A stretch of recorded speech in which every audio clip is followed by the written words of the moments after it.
I got to start over. My name is Carroll Fife. I am the council member for Oakland's District 3. And tonight we're here outside of our schedule because council is on recess. But there's some very important things that I believe Oakland residents need to know about and be tuned into because it has a serious impact, a potential serious impact if we don't intervene on some of the vulnerable populations that we all care about, specifically in our East Oakland neighborhoods. And before we get into it, I just want to be clear because the city council in Oakland is being scapegoated right now for attempting to invest in our communities that have never truly been invested in.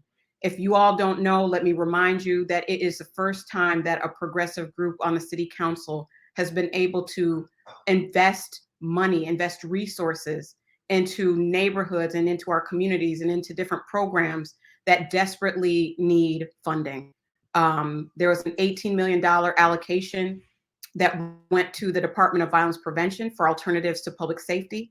And that has been criticized by and large by the conservative media, the right-wing media, the Republicans, a lot of police apologists that don't care if the police take 100% of our funds, just do something about thugs and criminals and folks on the street.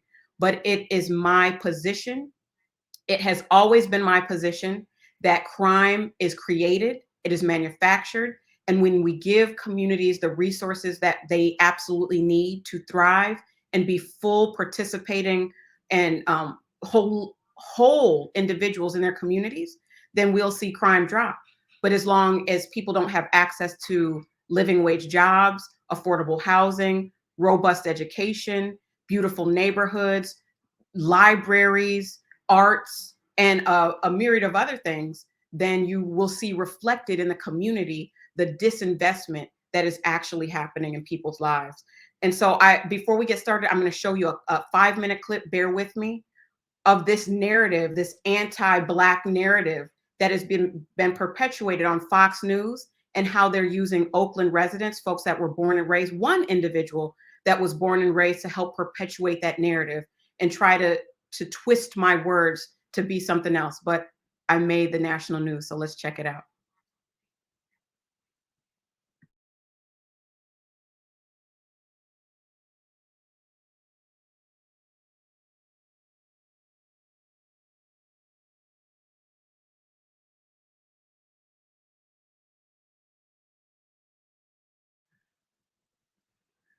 I'm not sure if y'all can hear it. I can't hear it.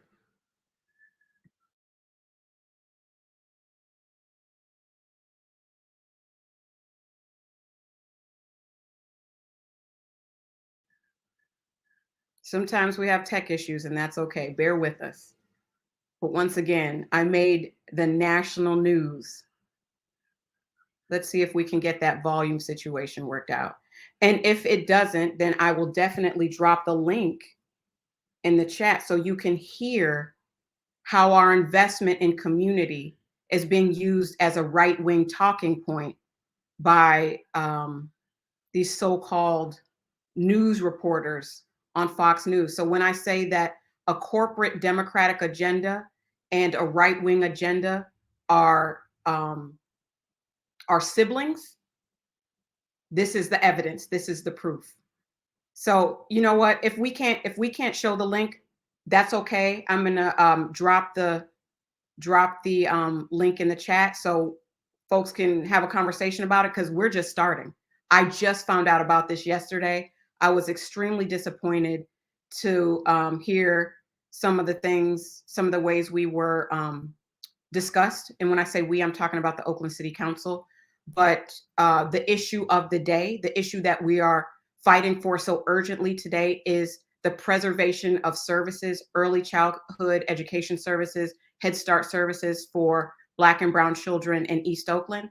And I have on a close friend and an amazing woman to talk about what's happening in our Head Start program on with me tonight. And that is the honorable, amazing, powerful Clarissa Douthard. So if we could bring Clarissa on, there she is. Hey sis, how you doing? I'm doing good. Can you hear me?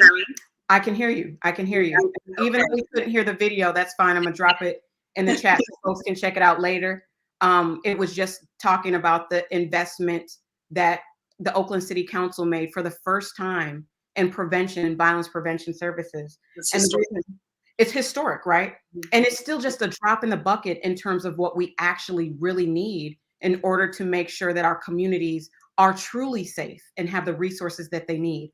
But one of those critical resources is early childhood education, is childcare, is Head Start. Can you tell us about what's happening in the city of Oakland right now and why it's important? Absolutely. And let's see, I don't have another microphone. I will try to grab my ear pieces in just a moment. Okay. So right now, what's happening in Head Start is a pattern of disinvestment that we've seen happening since 2016, when the City of Oakland's Head Start program went up for what's called recompetition. They lost their federal grant due to the federal government finding some deficiencies in the programming and asking for some changes to be made. The city staff, the site supervisors, the managers, the instructors, everybody really worked together to make sure that the city of Oakland was able to maintain and preserve their funding, right? Because we know that these programs are absolutely critical. And I want to take a step back really quickly and just say early childhood education is important. It is both a caregiving, providing caregiving, nurturing services to our youngest, most vulnerable population, as well as ensuring, right, that we have a stable, equitable way for folks to support themselves in the workforce, namely women and femmes who find it difficult to get services because it's so expensive. Childcare is one of the most expensive services, one of the highest expenses that a family is going to come across besides rent. We got rent and childcare and food, basic needs for our families, right? Being largely unattainable in our city in this moment, as we all know. And so we also understand Head Start as a critical social services program. It was developed as an anti-poverty program in the late 60s. And so when you talk about non-progressive Democrats, moderate Democrats, and when we look at politically what's happening in our country, we also have to think about really what the basis of a Head Start program is, which is to fight poverty, right? It was part of the basis of that program as part of the New Deal and the war against poverty. So there is a stigma and a perception about who utilizes these services and what these services are for that we also have to look at and identify. So, in 2016, the federal government flagged, the city of Oakland, and it has been, it's been a bit of a battle to maintain the contract. And this year, what's happening in this moment is that the city of Oakland lost about $5.6 million, what we understand in their federal contract, which meant less money. And the issue that we're having at Parent Voices Oakland is that when we have a potential reduction in services, the conversation needs to be a community-wide conversation. We don't just go and lay off workers. We don't just go and interrupt services, even though we know that it is difficult to get services funded. We know that, city budgets are tight. We understand that we're in a pandemic and a crisis, but we have to be thinking about the fact that, again, this is an anti-poverty program. This is also a critical piece of our childcare infrastructure. And wraparound services that really do so much for our families are at stake. So we could lose 100 slots, 30 positions, and 4 sites to be closed in East Oakland and the East Lake area.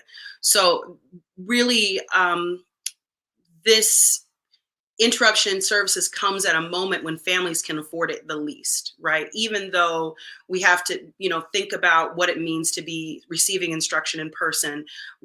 childcare facilities are absolutely critical, right in this moment, and actually shrinking. Like our, the facilities and access to care, childcare deserts, places in our city where families don't have access to childcare because they're not in close proximity to a facility. That is common. So closing down facilities in this moment um, is okay. Is tone is tone deaf. It's not helpful. We have to come together as a community and really explore ways to solve this problem together and be transparent about it and what's happening.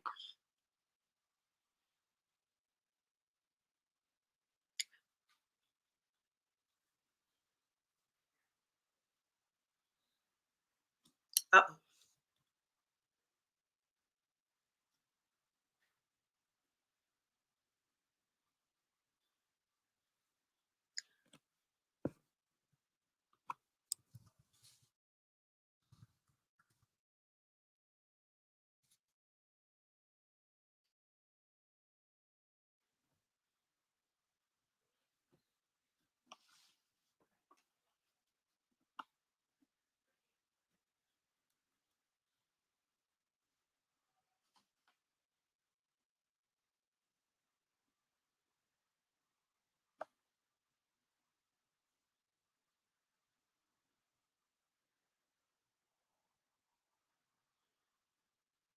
I can't hear.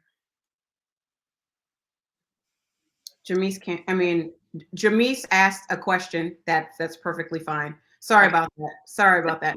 Can you talk more about how the city lost $5.6 million for the Head Start program? So there's a couple of things that happened.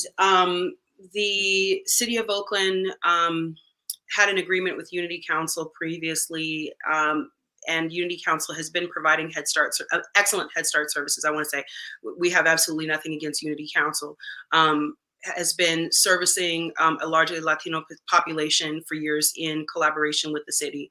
Um, in April, it was clear that the Unity Council was going to apply separately from the city, and so the city had, after an audit, had deficiencies and was found to have issues with data management. There was some program and reporting requirements that weren't met. There were only two deficiencies, which meant, they had to go back up for recompetition. And um, also, what we understand from our allies and, in our own research is that, you know, managing subcontracts and, different contractors in the community requires, again, data management, and that there were issues there.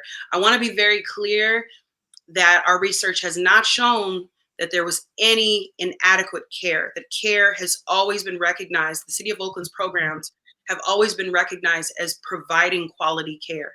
And we have to really applaud the hardworking people in the city that ensure that our children are nurtured and taken care of. We have sites that have seen generations of families build relationships, loving, caring, stable relationships with instructors. This is an issue with the administration. And we think some of the vision with the program that needs to be more inclusive of community. And, it is a upper level managerial issue. It's an administrative issue. It's not a reflection on the care or the supervision of care that's happening in the city. So what I hear you saying is that the services that were coming out of Head Start were really good services and excellent for our families.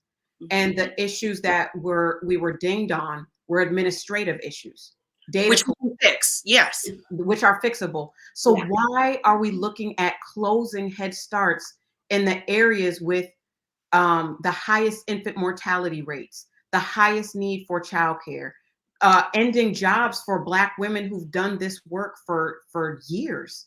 Why is that an option? Um, why is it an option that we keep closing schools? I'm just gonna be honest. We just, we're closing schools that have over 30%, but upwards of 60% Black students. I mean, I'm gonna have to throw that in there because this is a repeated pattern, right? That we see specifically happening to the Black community, while we see services expanded in other areas. that is not with the input and advice of community. And why is this happening?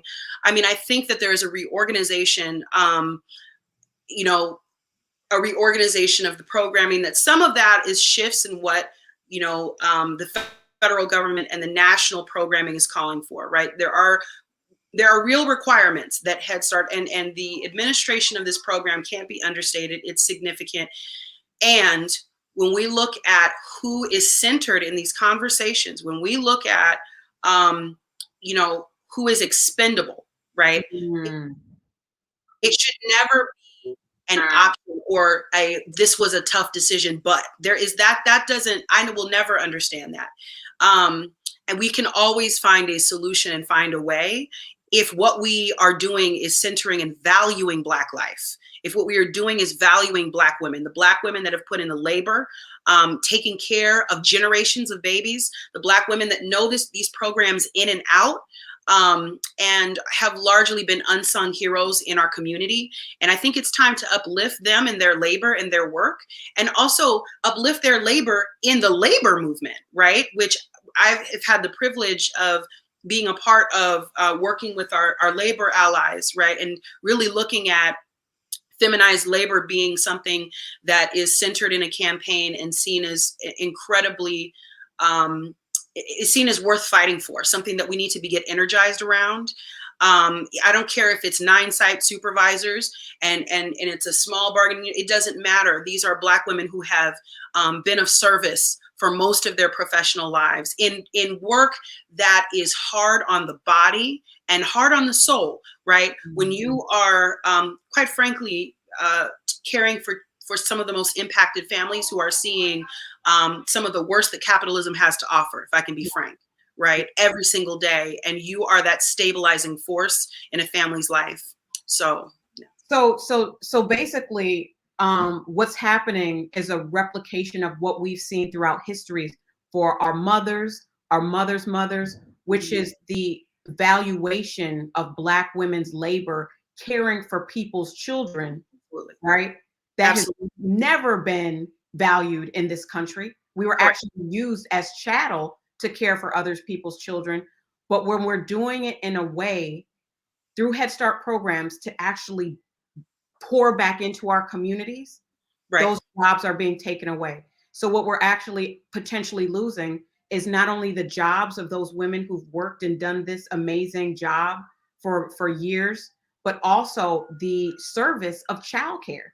And like you said, it's the second most expensive line item that a family can have in their budget is childcare. Well, I'm gonna tell you what. Actually, the San Francisco Federal Reserve Bank is starting to say that it's surpassing rent. It's that we actually are surpassing rent in terms of expense to families. If you have more than one child, right? I mean, one child is the cost of some folks' rent per month to take care of. So if you have more than one child, you know, and you're paying market rate for childcare, then you could surpass rent. And one thing that I wanted to mention is that when you talk about the valuation of labor, you know, this is one of the most underpaid workforces, right? So it's not just a matter of value, it's a matter of exploitation, to your point, right? It is one of the most undervalued professions, anything involving caregiving, because we could say this on the side of our seniors, right? We could say this for those with physical challenges and different abilities, right? Or, you know, anyone, whether it's seen and unseen. And so anytime there is not a profit motive, you know, the labor that goes into caring for someone is often not valued and actually exploited. And I also wanted to, you know, mention, similar to in the parallel to the public education K through 12 system, is the evaluation, right?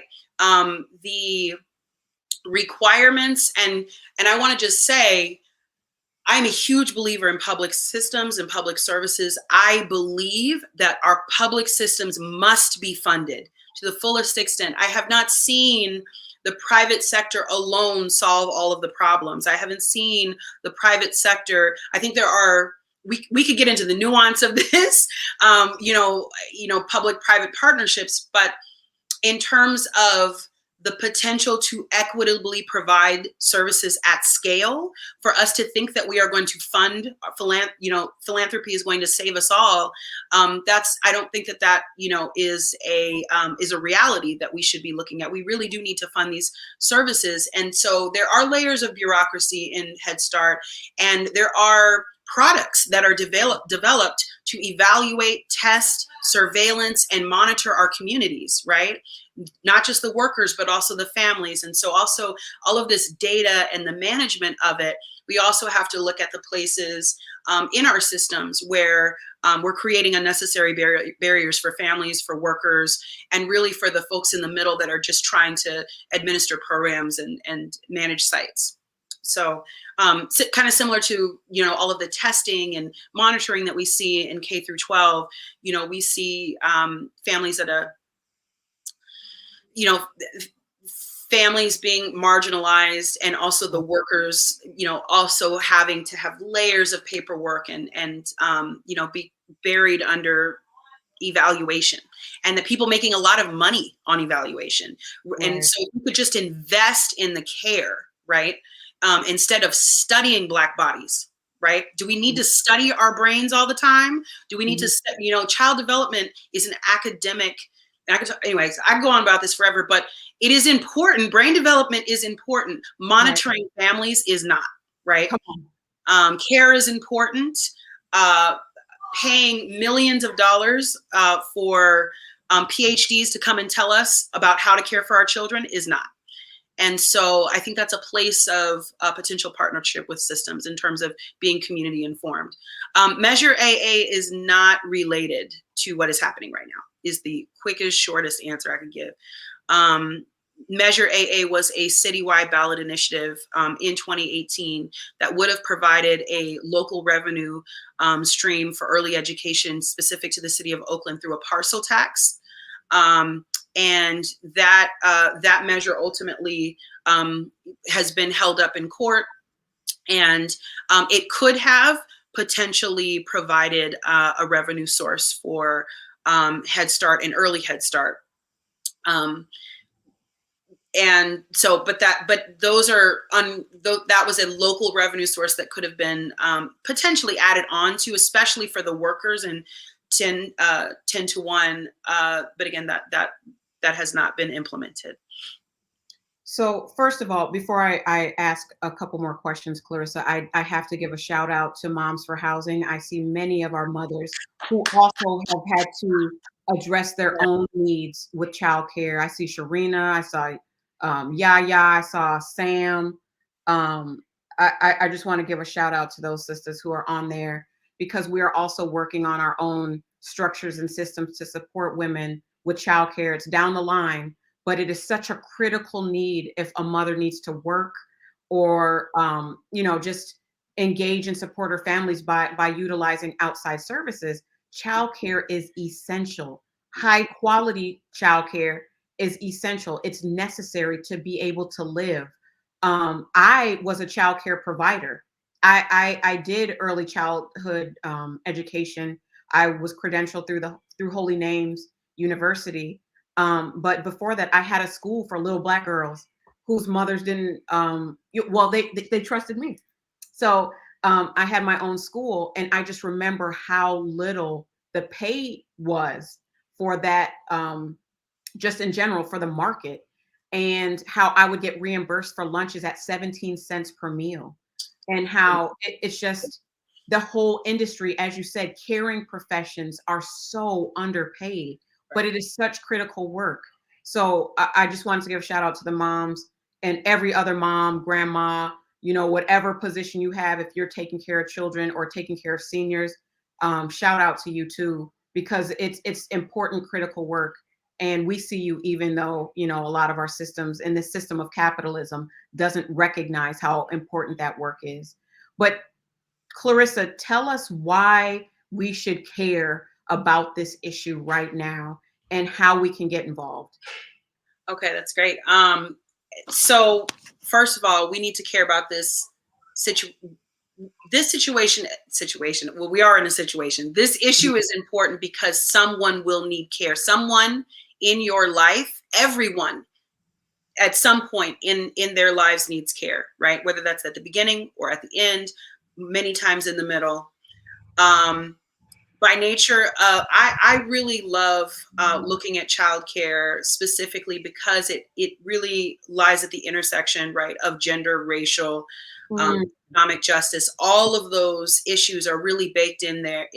The way that we think of economy, commerce, and exchange, the way that we think about labor, is really embedded in how we provide caregiving to children, and also the folks who are providing the caregiving, who, again, if you have a situation where the families who need care, because they are low wage earner, or even right middle earning families, they can't afford to pay what it actually costs to provide the care, then the providers are not able to charge what it costs, and everyone, right, is in a cycle of poverty. So we have the cyclical nature of underinvestment economically that goes unseen specifically, right? So I think what we need to think about this, because in a pandemic, care is actually at the center of every conversation that we're having right now. And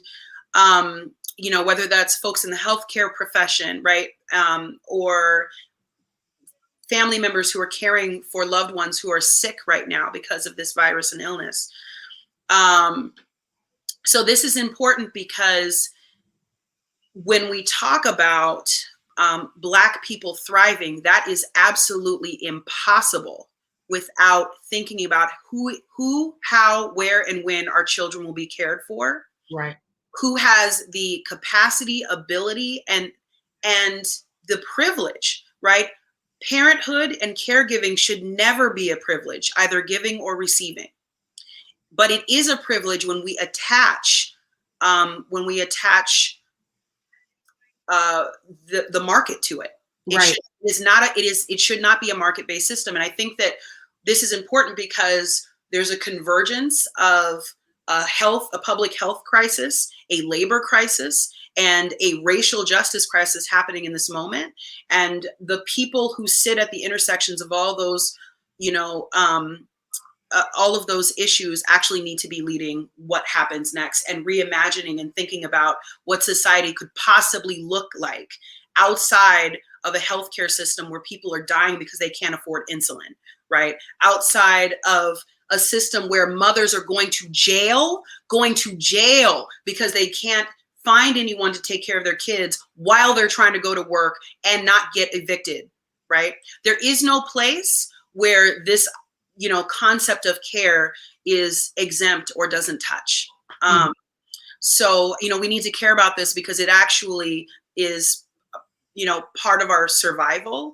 And it also can lead us into what life can look like post doomsday, so not to be hyperbolic, but I mean, I think that we have to, if we're talking about dismantling something, then what comes next, right, can be informed by these Black women running Head Start, because they know how to make a program work. They know how to build a system, right? They're providing wraparound services. They are mental health care providers. They are providing resources and referrals to our families. They are cleaning up all of the wounding that these systems cause on a daily basis, right? Not being compensated for it. And you can't be hyperbolic about this, because early childhood care is an investment in public safety. Absolutely. That's what I wanted to get to at the beginning with the video, and why I think it's so critical to nurture young people, because that 0 to 5 age is critical. And the nurturing and support and love and education that little people get grows up in them. And I asked you, why should we care? And Jamise Meyer said something that I thought was really important, that even if it's not your family needing care, your personal family, then your neighbors do, your coworkers do, etc. And it impacts us all. And And that's why we should all care. Yeah. And Sherry Murphy said that childcare should not be a market-based system. No, She reiterated it doesn't exactly what work. she said. It And doesn't. Sherry also just said, I want to acknowledge all of the Black women in this conversation right now. Yes, first of all, Clarissa is brilliant. And the fact that you are in front advocating for women, advocating for children is something that I've always known you to do for as long as I've known you. And that's why when you called and said that this is an issue I need to be paying attention to, I'm like, what we need to do, what we need to do. You've always been paying attention to it. I've always appreciated your leadership, and also, folks who see that housing, right? Where are our family child care providers? The people who take care of babies, not all child care happens in a center, right? It's happening, to Jamisa's point, family, friend, neighbor. People are caregiving in all different environments. And so when we have a housing crisis, when we have foreclosures in our communities, who was there, right? And who's helping the, I can't even tell you how many child care providers I met who knew who Ace was. I'm just gonna shout out the Ace family there, right? We people may not know this, but we really do have overlapping bases in multiple directions. And so folks that have been at the heart of this community, and whether they were whether they were part of the Panthers or they just or part of the church for generations, these women who have held our communities down have been attacked. And so housing is public safety, childcare is public safety. Right? Our homes are institutions of care and love, right? And so it's about protecting and preserving those. And you really get that. And now you are the embodiment of love in a much more public stage. And I really appreciate you, sis. Much love. Thank you. And I have to give a correction. It was Jamise that said that she appreciates all of this powerful Black women energy. And Minister Sherry said, Ashe. And I see Nancy Nadell said, thank you for this. It is truly critical. And it's important that we all know about it. And I've said this once. You say what we do next too. Sorry. Right. So how do people get involved? What does the community need to do? Yes. So how to get involved? First is we need to stop the layoffs and the site closures that are on the table at City Hall. Make sure that you reach out to our mayor and all of your city council members and really say we need to maintain and preserve Head Start. Head Start is a brilliant program in that it already has a policy council meeting. Head Start has a policy council. There are multiple ways that community can get involved in Head Start. I encourage folks to do so. On September 1st, on Wednesday, September 1st at 2:30, there is a meeting. There is a special meeting. Is right?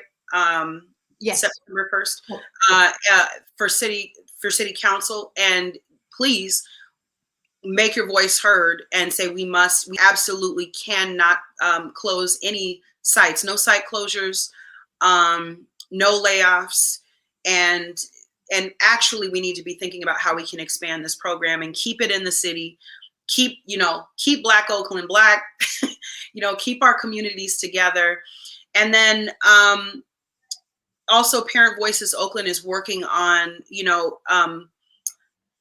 prioritizing some of the ARPA funding that's coming from the county for early childhood education. And there are many community partners, right? I want to shout out Bananas, who is a close community partner of ours, an ally. They've been working with family child care providers, SEIU 521, Family Child Care Providers United, which they just won a union for family child care providers, just like the IHSS workers. That work is really important to lift up. And so there is a petition that will be going around. Please check on the Parent Voices Oakland website and on our Facebook page, on all the socials, for ways to let our county supervisors know that a portion of the ARPA funding, $32 million, needs to be set aside for early care and education programs. We need to elevate this as an issue, right? We know that there are so many needs in our communities. And this is a critical one, right? It is not just about babysitting, right? It is so much, it is so much greater than that, and has implications far beyond just those first 5 years, as Carroll astutely put it, right? So as our councilwoman astutely put it, you know, that this has the safety, love, care, and future at stake, future of our children at stake. And so there are some questions, Clarissa, and thank you for everything that you just said. There's some questions that came up. One question was, which council members need persuading? Do you need some help answering that? Yeah, why don't you go for that? Listen, we are reaching out to as many council members as possible. I actually have not come across a council member that was resistant and didn't want to hear about this and wasn't concerned. So I'm going to be honest about that. But I would definitely love to hear your thoughts. I'm gonna just say this, like, I wish somebody would say, we're about to lay off 30 women and close some Head Starts. I mean, yes, I'm a council member, and I said I would be professional and have couth on this platform because it is not my personal page, but I wish somebody would. I'm just saying. I don't think it's a controversial issue. I think the issue will come down to, we know this is a problem. Why is the council just now hearing about it? And who do we need to hold accountable for letting it get to this point? That's what we need from the community. We need the community to say, it should not be up to 1 or 2 people to make a decision outside of a community process that we are going to close Head Start. We need accountability for that. And the community needs to help. Everyone should get a phone call. Everyone should get several phone calls. All of us should get phone calls and emails that say, preserve Head Start, and don't cut other fundamental services to make sure that we can find the funds to do that. That won't happen.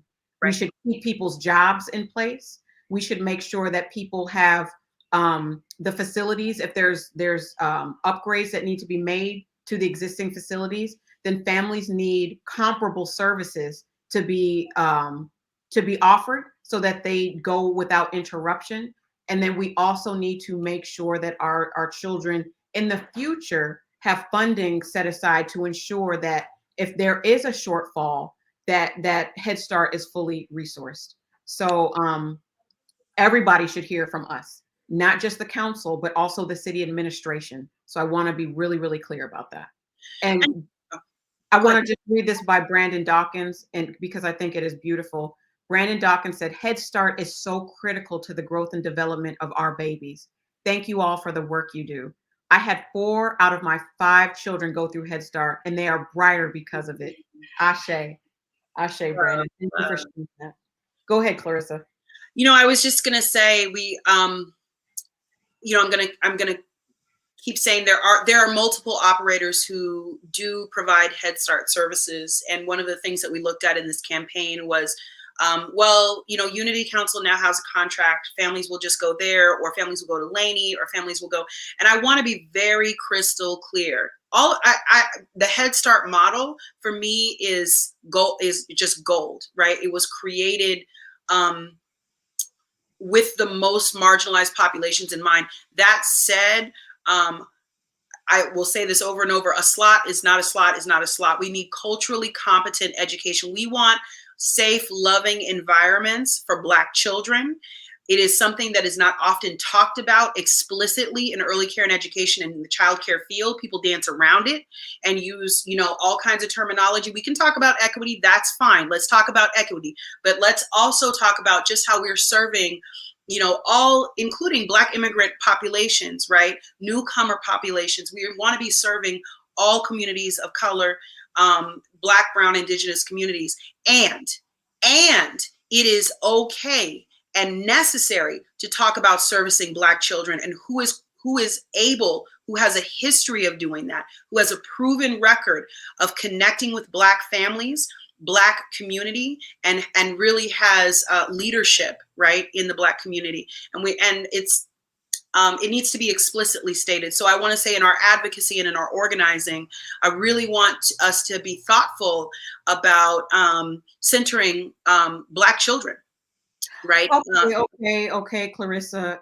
Why do we always have to talk about race? Why does this have to be about Black children? Shouldn't we be concerned about all children? Yes, and we need to be concerned about Black children. For, we need to be concerned about Black children before they are even born, right? Statistically, we need to be concerned about Black birthing people, right, at preconception, statistically. And so there's actually no way to escape the data, right, around the Black infant mortality rates, and there's no way to escape birthing outcomes. There's no way to escape prematurity, and all of the cascading health outcomes that come, not just in early childhood, but actually have an influence. Prematurity has an influence throughout the entire lifespan, right? So we also have to be talking about Black parents, right? It's Black children need to be centered, and the treatment of Black parents when they are seeking services is often dehumanizing, right? We have to be talking about the ways in which Black parents absolutely deserve to receive services with dignity, respect, and that is actually not always the case if we can access the services in the first place. Got it. So I was just being devil's advocate. I know, but I'm glad you asked, because I want to have every opportunity possible to say it, because the early care and education field often, and I've been very outspoken and upfront about this has often said, well, this is a equity, diversity. First it was diversity, then it was equity, and we know that that the gaps in services are real, and so any opportunity I can talk about it on any platform, I want to talk about it. Why are we even talking about this as a city program? Isn't Head Start a federal program? Yes, Head Start's a federal program that receives funding from multiple sources. So there are state matching funds, local funds could go into Head Start programs, and the child care ecosystem is complex, because it's designed to meet the various needs of families, right? Like I said, not everybody's going to be in a center, and not, parent choice is really critical, especially if we're going to be talking about, approaching this issue from an anti-racist lens, right? A racial justice lens. So it's important that parents have the ability and the autonomy to make the choices that are best for their families. But, Head Start is a federal program that the city has, we think, the most capacity to maintain if funded properly, right? If we find other revenue sources. And one of the things that Parent Voices Oakland has done is organized to find local revenue sources for childcare, because we know that this is important, and also centering again Black families in that, and really all communities, right? But really talking about the impact to Black families when they don't receive services. Okay, I'm going to read one more comment. It's getting dark. I don't want you to lose your light, but I have to lift up my beloved Miss Gloria White Gardner, who's saying, yes, it has to be about race. It must be about Black children. If we don't know that we have been asleep for years, she's articulating, that's you, the answer well. I hope people are listening, that we've got to center Black lives. People want to deal with Black children once they grow up and become engaged in the criminal justice system, and say, what, you should have done this, they should have done this, their parents are that, all of these different things. Right. But I want to ask you about this quote I share all of the time. And I want to ask you, how does it apply to this situation that we're discussing today? The child that is not embraced by the village will burn it down to feel its warmth. That gives me chills. Yes, I have read that. And, I really challenge the thoughts around the cradle to prison pipeline, right? Because people can go to prison for absolutely any reason. As we know, people can be incarcerated and be in the carceral system. Children are separated from their parents, and some of that has nothing to do with early care and education, everything to do that with our communities being policed, right, all the things that we've discussed over the last 45 minutes. That said, going back to your conversation on chattel slavery, there is a really specific design here, right?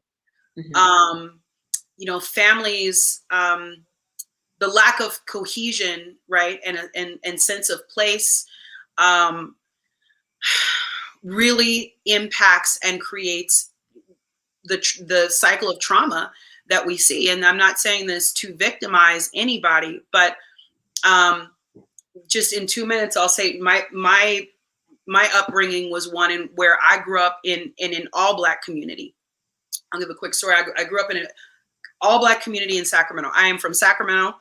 I'm from South Sacramento. I grew up with my grandparents and my mother, and everybody in our neighborhood came from the same town in the South. Like my grandmother's people, everybody in the neighborhood moved there and got civil service jobs because that was the trajectory to, be middle class.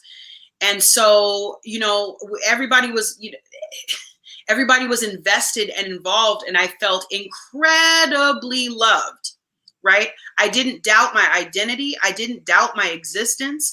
I didn't doubt anything about myself. I went to an all Black school in kindergarten. And then there was this really interesting law that was passed locally in Sacramento that said they had to desegregate the schools because there was too many Black kids in one school. And so I was actually moved to an all white school in kindergarten, where I was teased and harassed and all of the things. But most importantly, the relationship with the teacher, who was a caregiver, right, was a really, really challenging one. And that actually set the stage for my education for many, many years, right? And set up, those experiences were traumatic and had a really deep impact. And what triggered that was an intervention from systems saying, we're going to fix the race problem, right? We need to desegregate public schools. Right. Was people outside of the community talking, saying that they have the solution. So, I mean, what it means to me that when you say, a child who's not, loved in the community will come back, and burn it, will seek warmth. I think immediately of, how we're protecting our own communities, how we're able to protect our own communities and really safeguard our families. And I think of Head Start as an institution where, community is able to kind of gather and be supported and have their children embraced, right? Yeah, I'll leave it there. Thank you for sharing that. And it's an African proverb. I say it frequently because I think there's a lot of harm that is done when we don't care for our children. That's right. And it can be an internal harm, ones where they go they go inside and don't feel the confidence, don't feel the love, don't have the personal wherewithal to fight and to thrive, or sometimes it gets acted out. But when we pour into our children with the resources that they need, with everything around them that they deserve as living human beings who are beautiful and who come to this planet perfect, then we feel the outcomes of that. And when that happens generation after generation, we start to see some outcomes, and that's that we don't want to see. And that's why I think it's so important to invest early, to invest throughout the life process, not just for Right. Young people when they're little, but through public education, through once again affordable housing, through all of the things that young people need, through college, free college. We need free college, but I think it's so critical to actually just show people that we care about them. And yes, that means to nurture them from the beginning. And once we understand that all of these systems have been commodified, like there is a dollar sign attached to all of these things, we get to start to put them in the proper context.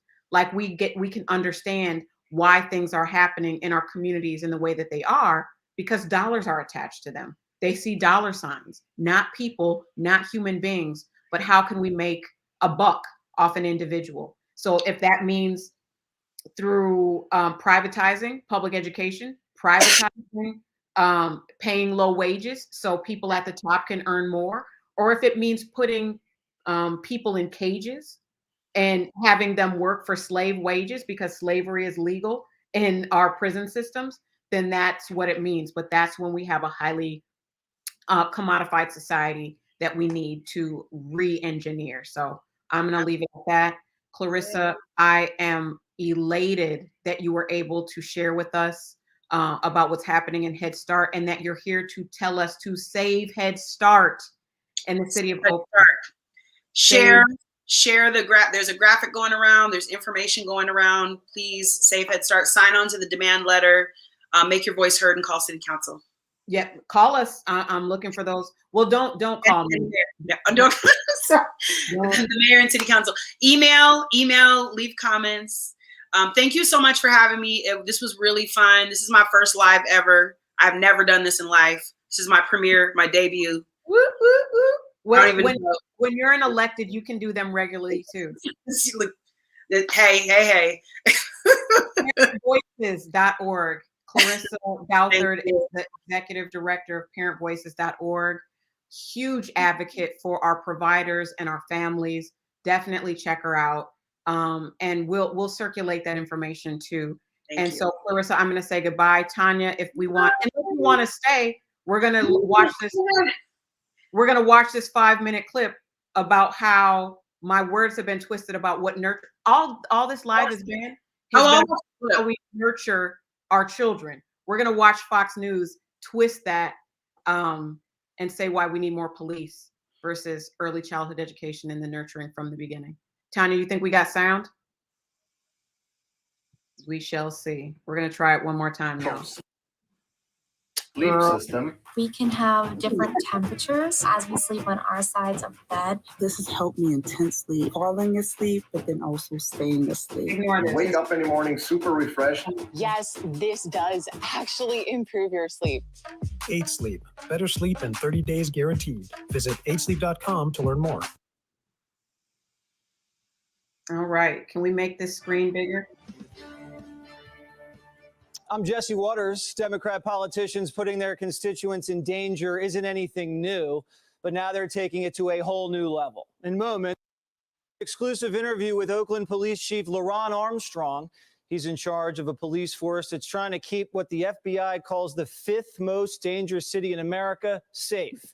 Not only is he battling a crime wave, but he's also facing an incompetent city council that just slashed nearly $20 million from the police budget. Seems like an odd move for a city that's seen homicides and carjackings nearly double since last year. Luckily, these numbers aren't real. According to City Council member Carroll Fife, it's just propaganda. So all of the hysteria that's been going on through the media and through certain other channels is just that. It's hysteria and propaganda.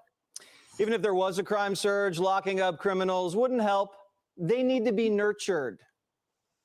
Investing in policing will only continue to lock folks up, but not give them the nurturing that they've never had.